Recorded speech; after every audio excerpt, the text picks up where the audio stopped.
So இந்த வீடியோவில் பார்த்தீங்கன்னா நம்ம கிளென்மார்க் ஃபார்மாவை பற்றி பார்க்க போகிறோம். ஸோ கிளென்மார்க் ஃபார்மாவில் இன்றைக்கி நியூஸ் என்ன வந்துச்சு அப்படின்னு பார்த்தீங்கன்னா, இன்றைக்கி வந்து ஷேர் வந்து 14% வந்து ரைஸ் ஆகிருக்கு. ஸோ 14% ரைஸ் ஆகல. நீங்கள் டாப் 2 அதாவது பிலோ 2 ஹை பார்த்தீங்கன்னா 20% வந்து இன்றைக்கி ஏறி இருக்கு. ஸோ நியூஸ் என்ன அப்படின்னு பார்த்தீங்கன்னா, ஏபிபிவிஐ பூஸ்ட் அப்படின்னு சொல்கிறாங்க. ஸோ ஏபிபிவிஐ பூஸ்ட் அப்படின்னா அது ஒரு யூஎஸ் கம்பெனி, அதாவது யூஎஸ் ஃபார்மா கம்பெனி. அனலிஸ்ட் வந்து டார்கெட் என்ன வைக்கிறாங்கன்னா 2800 முடிய டார்கெட் வைக்கிறாங்க. ஸோ ஷேர் ப்ரைஸ் வந்து கடைசியாக டிஸ்கஸ் பண்ணுவோம். ஸோ வாங்க வீடியோக்குள்ளே போவோம். ஸோ நியூஸ் என்ன அப்படின்னு பார்த்தீங்கன்னா, இங்கே டீல் நடந்திருக்கு. டீல் நடந்திருக்குன்னா யாருக்கு யாருக்கு டீல் நடந்திருக்கு? யார் யாருக்குன்னா கிளென்மார்க் ஃபார்மாவுக்கும் அதே மாதிரி ஏபிபிவிஐ டீல் நடந்திருக்கு. ஸோ பார்ட்டி வந்து யார் யார் இன்வால்வ் ஆயிருக்காங்க அப்படின்னு பாருங்கள். ஸோ வந்து ஃபஸ்ட்டு இது வந்து Glenmark pharma. So Glenmark pharma வந்து அவங்க டேரெக்டாக வந்து இங்கே இன்வால்வ் ஆகல. அவங்களோட சப்சிடியரி கம்பெனி, அதாவது இது கிளென்மார்க் ஃபார்மா. இவங்களுக்கு கீழே நிறையா கம்பெனி இருக்கும். ஸோ அந்த ஒரு கம்பெனியில் வந்து ஒரு கம்பெனி தான் இக்னோஸ் கிளென்மார்க் இன்னோவேஷன் அப்படிங்கிற ஒரு கம்பெனி. அவங்களும் ஏபிவிஐஇ அவங்க யுஎஸ் ஃபார்மா கம்பெனி.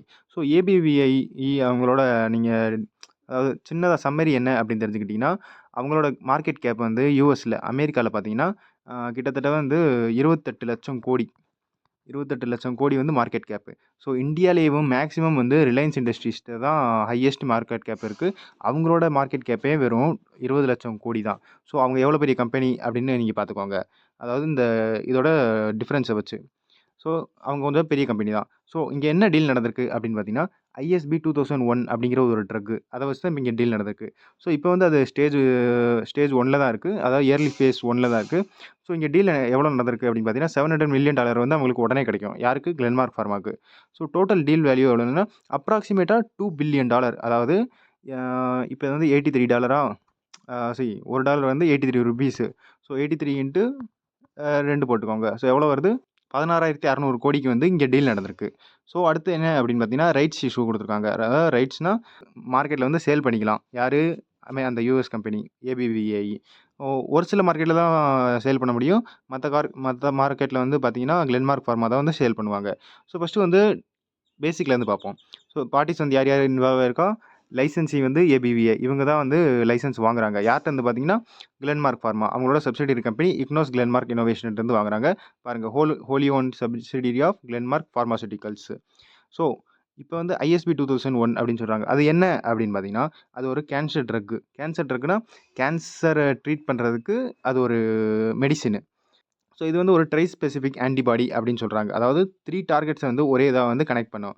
ஸோ என்ன ஒன்றும் புரியலையே அப்படின்னு நினைப்பீங்க. ஸோ ஃபஸ்ட்டு என்ன பண்ணுது அப்படின்னு பாருங்கள். It helps in immune system find and kill blood cancer cells. So இது என்ன பண்ணும் அப்படின்னு பார்த்தீங்கன்னா, இது ஒரு இம்யூன் செல். அதாவது நீங்கள் ஒயிட் பிளட் செல் அப்படின்னு கேள்விப்பட்டிருப்பீங்க. அதான் வந்து இம்யூன் செல் அப்படின்னு சொல்லுவாங்க. ஸோ அந்த இம்யூன் செல்லை வந்து ஃபஸ்ட்டு கண்டுபிடிக்கும். அடுத்து என்ன பண்ணும் அப்படின்னு பார்த்தீங்கன்னா, கேன்சர் செல்லை வந்து கண்டுபிடிக்கும். ஸோ என்ன செய்யணும்? இதுலேயும் போய் ஒட்டிக்கிறோம். அதே மாதிரி இதுலேயும் போய் ஒட்டிக்கிறோம். ஸோ இது 2யும் ஒட்டி என்ன செய்யும் அப்படின்னு பார்த்தீங்கன்னா, இது 2யும் வந்து கனெக்ட் பண்ண வைக்கும். ஸோ இப்போ என்ன ஆகும்? இம்யூன் செல்லு வந்து கேன்சர் செல்லை வந்து எப்போ அட்டாக் பண்ணும்? கேன்சர் செல்லை கண்டுபிடிச்சா மட்டும் தான் அட்டாக் பண்ணும். ஸோ இது என்ன செய்யுது அப்படின்னு பார்த்தீங்கன்னா, இது ஒரு ஃபைண்ட் பண்ணுறதுக்கு அந்த ஒயிட் பிளட் செல்லை வந்து கேன்சர் செல்லை ஃபைண்ட் பண்ணுறதுக்கு ஒரு ஹெல்ப் பண்ணுது. ஸோ அது என்ன செய்யும்? அந்த இம்யூன் செல் வந்து கேன்சர் செல்கிட்ட போய் அட்டாக் பண்ணி அந்த கேன்சர் செல்லை வந்து அழிக்கும். ஸோ இதுதான் இந்த மெடிசனோட டார்கெட்டு. ஸோ இங்கே இன்னும் என்ன சொல்கிறாங்க அப்படின்னு பார்த்தீங்கன்னா, CD38 செல்லு, அப்புறம் BCMA செல்லு, அப்புறம் CD3 அப்படின்னு சொல்கிறாங்க. ஸோ இது வந்து 3 தான் டார்கெட் பண்ணும் அப்படின்னு சொல்கிறாங்க. ஸோ 3 தான் டார்கெட் பண்ணோம்னா ஒன்றும் புரியலையே அப்படின்னு நினைப்பீங்க. ஸோ CD3ங்கிறது தான் இம்யூன் செல், அதாவது ஒயிட் பிளட் செல், WBC அப்படின்னு நீங்கள் சயின்ஸில் கேள்விப்பட்டிருப்பீங்க. ஸோ இது வந்து BCMA செல்லு, அடுத்து இது வந்து CD38 செல்லு. ஸோ நீங்கள் எக்ஸாம்பிளாக இது வந்து கேன்சர் செல்லுன்னு வச்சுக்கோங்க. ஸோ இதில் வந்து ஒரு ஃப்ளாக் மாதிரி இருக்கும் அப்படின்னு வைங்க. CD38 அப்படின்னு ஒன்று இருக்கும். அதே மாதிரி BCMA அப்படின்னு இருக்கும். இது வந்து என்னதுன்னா, அந்த மெடிசினை வந்து அது ஈஸியாக ஃபைண்ட் பண்ணுறதுக்கு வந்து யூஸ் ஆகும். இது. ஸோ அந்த கேன்சர் செல்லோட பேரில், அதாவது அந்த கேன்சர் செல்லில் பார்த்தீங்கன்னா, இது வந்து அதாவது சர்ஃபேஸில் வந்து இருக்கும். ஸோ CD38 அப்படிங்கிறது. ஸோ அந்த சர்ஃபேஸில் இருக்குமா, அப்போ வந்து அந்த மெடிசின், அதாவது அந்த ISB 2001ங்கிறது என்ன செய்யும்னா, இந்த CD38ம் BCMAவும் அதை வச்சு கண்டுபிடிச்சிரும். ஸோ இது வந்து கேன்சர் செல்லு தான் அப்படின்ட்டு. ஸோ அது என்ன செய்யும்? இதில் போய் ஒட்டிக்கிறோம். அப்புறம் இதில் போய் ஒட்டிக்கிச்சா, அதே மாதிரி CD3ங்கிறது இம்யூன் செல், அதாவது WBC, இதுலேயும் போய் ஒட்டிக்கிறோம். ஸோ இது 2யும் கனெக்ட் பண்ண வச்சு அப்படியே கேன்சர் செல்லை வந்து அழிக்கும். ஸோ இதான் இந்த மெடிசனோட டெவலப்மெண்ட்டேவும். ஸோ அடுத்து ரைட்ஸ் கிராண்டட் பண்ணியிருக்காங்க. ஸோ ரைட்ஸ் கிராண்டட்னா ஏபிவிஐ வந்து எங்கெங்கே விற்பாங்க அப்படின்னு பார்த்தீங்கன்னா, நார்த் அமெரிக்கா, யூரோப், ஜப்பான், அப்புறம் கிரேட்டர் சைனா. ஸோ இவங்களுக்கு என்னென்ன ரைட்ஸ் குடுத்துருக்காங்க அப்படின்னு பார்த்தீங்கன்னா, டெவலப் பண்ணிக்கலாம். அதாவது அவங்க அப்டேட் பண்ணிக்கலாம். அப்கிரேட் பண்ணிக்கலாம். அப்கிரேட் பண்ணிக்கலாம் அவங்க மெடிசின. அதே மாரி மேனுஃபேக்சரும் பண்ணிக்கலாம். அப்புறம் விற்கவும் செஞ்சுக்கலாம். ஸோ அவங்க டெவலப் பண்ணாங்கன்னா, அதாவது அப்கிரேட் பண்ணாங்கன்னா, அந்த அப்கிரேடோட டீட்டெயில்ஸும் வந்து குளென்மார்க் ஃபார்மாக்கு தெரியணும். அப்புறம் அந்த அப்கிரேட் பண்ணி சேல்ஸ் அதிகமாகும் பார்த்தீங்களா? ப்ராஃபிட்டும் அதிகமாகும் பார்த்தீங்களா? ஸோ அந்த ப்ராஃபிட்லயும் வந்து குளென்மார்க் ஃபார்மாக்கு வந்து நீங்க அமௌண்ட் குடுக்கணும் அப்படின்னு சொல்றாங்க. ஸோ குளென்மார்க் ஃபார்மா எங்கெங்க விக்கலாம் அப்படின்னு பார்த்தீங்கன்னா, ஏசியால விக்கலாம். ஸோ சைனாலயும், ஜப்பான்லயும் விக்க முடியாது. ஏன்னா அவங்க வந்து டீல்ல வந்து சொல்லியிருக்காங்க. சைனா, ஜப்பான் நான் தான் விப்பேன் அப்படின்ட்டு. ஸோ இங்க வந்து லாட்டின் அமெரிக்கால விப்பாங்க. அப்புறம் சிஐஎஸ், அப்புறம் Middle East, Africa, Australia, New Zealand, South Korea. அப்புறம் ஆப்வியஸ்லி இந்தியாலயும் இவங்க தான் விப்பாங்க. ஸோ அடுத்து பார்த்தீங்கன்னா, ஃபைனான்சியல் டெர்ம்ஸ். அதாவது டீல் வந்து எவ்வளோக்கு நடந்திருக்கு அப்படின்னு பார்த்தீங்கன்னா, $700 மில்லியன் வந்து உடனே கிடைக்கும். உடனே கிடைக்கும் அப்படின்னு சொல்லியிருக்காங்க. ஸோ அப்புறம் அதுக்கடுத்து அப்படின்னு பார்த்தீங்கன்னா, $1.225 பில்லியன் வந்து ஃபியூச்சர்ல கிடைக்கும் அப்படின்னு சொல்றாங்க. ஃபியூச்சர்லனா டெவலப்மெண்ட் ஆச்சுன்னா, அதாவது அப்கிரேட் ஆச்சுன்னா, ரெகுலேட்டரி அதாவது ஃபர்ஸ்ட்டு அப்கிரேட் ஆனா மட்டும் பத்தாது. கவர்மெண்ட் வழியா அப்ரூவல் கிடைக்கணும். அப்ரூவல் கிடைச்சு அப்புறம் தான் விக்கவே முடியும் அவங்களால. ஸோ அந்த வித்த பிறகு ஒரு பேமெண்ட் கிடைக்கும் பார்த்தீங்களா? அந்த பேமெண்ட்ல வந்து குளென்மார்க் ஃபார்மாக்கு வந்து பேமெண்ட் கிடைக்கலாம் அப்படின்னு சொல்றாங்க. ஸோ எவ்வளோ கிடைக்கலாம் அப்படின்னா, $1.225 பில்லியன் வந்து கிடைக்கலாம். ஸோ அடுத்து இன் அடிஷன்ல வந்து டபுள் டிஜிட் ராயல்டீஸ் அப்படின்னு கிடைக்கும்னு சொல்றாங்க.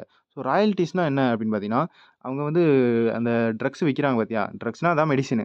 ஸோ மெடிசின் விக்கும்போது ஒரு அமௌண்ட் வரும். ஸோ எக்ஸாம்பிளா வந்து ரூ. 100க்கு விக்கிறாங்க. ஸோ ரூ. 100ல அந்த அமௌண்ட் இந்த ரூ. 100லயும் குளென்மார்க் ஃபார்மாக்கு ஒரு அமௌண்ட் போகும். ஸோ எவ்வளோ அப்படின்னு ரிவீல் பண்ணல. பட் அமௌண்ட் போகும் அப்படின்னு சொல்லியிருக்காங்க. ஸோ அடுத்து பார்த்தீங்கன்னா, இப்போதைக்கு வந்து ஃபேஸ் 1ல தான் இருக்கு. அடுத்து ஃபேஸ் 2 போணும். அடுத்து ஃபேஸ் 3 போணும். அப்புறம் அப்ரூவல் கிடைக்கணும். அப்புறம் தான் வந்து இந்த ட்ரக்ஸவே செல் பண்ண முடியும். இன்னும் வந்து இது டெவலப்பிங் ஃபேஸ்ல தான் இருக்கு. ஸோ இவ்வளோ ஃபேஸ் முடிஞ்ச பிறகு தான் அந்த ட்ரக்ஸ விக்க முடியும். ஸோ இப்பயே எதுக்கு வாங்குனாங்க அப்படின்னு பார்த்தீங்கன்னா, அவங்க டெவலப் பண்றதுக்கு. அவங்க இன்னும் டெவலப் பண்ணி ஏதாவது நல்ல ரிசல்ட் கிடைச்சிருச்சுன்னா, அவங்களுக்கு ஒரு ஒரு நல்ல விஷயம் தான். குளென்மார்க் ஃபார்மாவுக்கும் நல்ல விஷயம் தான். ஸோ இப்போதைக்கு ஃபேஸ் 1ல இருக்கு. இது எல்லாம் கம்ப்ளீட் ஆனா மட்டும் தான் பப்ளிக்லயே செல் ஆகும். செல் ஆனா தான் ரெவென்யூ வந்து ஹைல போகும். ஸோ அடுத்து இன்னைக்கு இதனால தான் குளென்மார்க் ஃபார்மா பார்த்தீங்கன்னா 14% இது வந்து ஏறி இருக்கு. பட் இங்க போயிருக்கு பார்த்தீங்களா? இந்த பாயிண்ட் தான் லோல இருந்து அதாவது ப்ரீவியஸ் க்ளோஸ் 1904ல இருந்து இந்த ஹை போயிருக்குங்க பார்த்தீங்களா? இதான் 20% வந்து டச் பண்ணியிருக்கு. ஸோ இதான் ரீசனு ஷேர் ஏறுனதுக்கு. மத்தபடி அடுத்த வீடியோல பார்ப்போம். நான் தான் ஸ்டாக்கர். Good bye. வீடியோ பிடிச்சிருந்தா லைக் பண்ணுங்க. டவுட் எதுவும் இருந்தால் கமெண்ட் பண்ணுங்க. அப்புறம் ஃப்ரெண்ட்ஸ்க்கு ஷேர் பண்ண மறந்துடாதீங்க. அப்புறம் இதே மாதிரி நியூஸ் தெரிஞ்சுக்க சப்ஸ்கிரைப் பண்ணிக்கோங்க சேனலை.